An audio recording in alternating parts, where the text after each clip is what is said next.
Society और chit fund company की जानकारी पाने के लिए सब्सक्राइब करें हमारे चैनल को। साथ के साथ हमारी बेल आइकन का बटन दबाएं ताकि हमारे द्वारा बनाई गई हर एक लेटेस्ट वीडियो पहुंचे सबसे पहले आपके पास। तो चलिए दोस्तों, चलते हैं न्यूज़ की ओर कि आज की बड़ी खबर क्या है।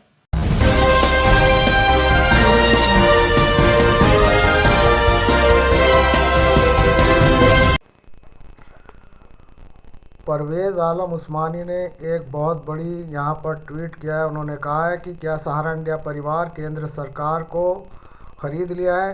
क्यों सुब्रत राय के खिलाफ केंद्र सरकार कोई कदम नहीं उठा रही? जब सरकार लाइसेंस दे रही है तो भुगतान के लिए दबाव क्यों नहीं बना सकती? कहीं ऐसा तो नहीं सरकार ही पैसा खा गई हो?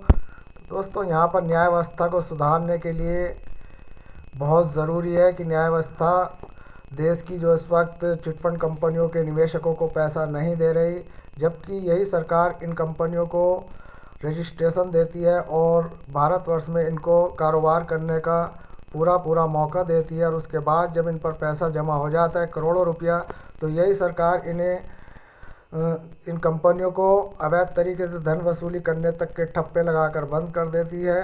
तो दोस्तों, यहाँ पर 40 साल 30 साल तक कंपनियां निरंतर निवेशकों का इन्वेस्ट करती रहीं और अचानक इन कंपनियों को बंद कर दिया। अब दोस्तों, बंद करने में कोई दिक्कत नहीं, लेकिन निवेशकों को जो पैसा देने का प्रोसीजर है वो भी यहाँ पर सरकार द्वारा नहीं चलाया गया, और जो चलाया गया उसमें निवेशकों तक पैसा नहीं पहुँचा।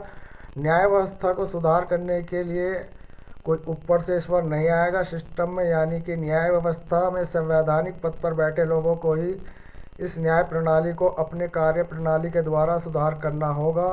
और ये तभी होगा जब सिस्टम में बैठे लोग, यानी कि संवैधानिक पद पर बैठे लोगों को अपने नैतिक जिम्मेदारी को समझना होगा। इसके लिए शीर्ष संवैधानिक पद पर बैठे लोगों को अपने नीचे संवैधानिक पद पर बैठे लोगों को एहसास कराना होगा कि उनकी देश के लोगों के प्रति क्या जिम्मेदारी है। तभी देश का न्याय व्यवस्था में सुधार होगी और जल्द से जल्द पीड़ित लोगों को न्याय मिल सकेगा। लेकिन ऐसा यहाँ पर होता नज़र नहीं आ रहा है। न्याय मिलने में देरी देश के लोगों के लिए बहुत बड़ी चुनौती बनी हुई है, और इस बात को सभी जानते हैं कि इस वक्त सहारा निवेशकों के जितने भी पैसे हैं वो सेबी विभाग या सहारा के अकाउंटों में फंसे हुए हैं, और इसकी मांग को लेकर न जाने कितने धरने प्रदर्शन देश में चल रहे हैं, लेकिन अभी तक कोई कारगर उपाय निवेशकों के लिए नहीं निकल पाया, क्योंकि न्याय व्यवस्था यहाँ पर चरमराई हुई है।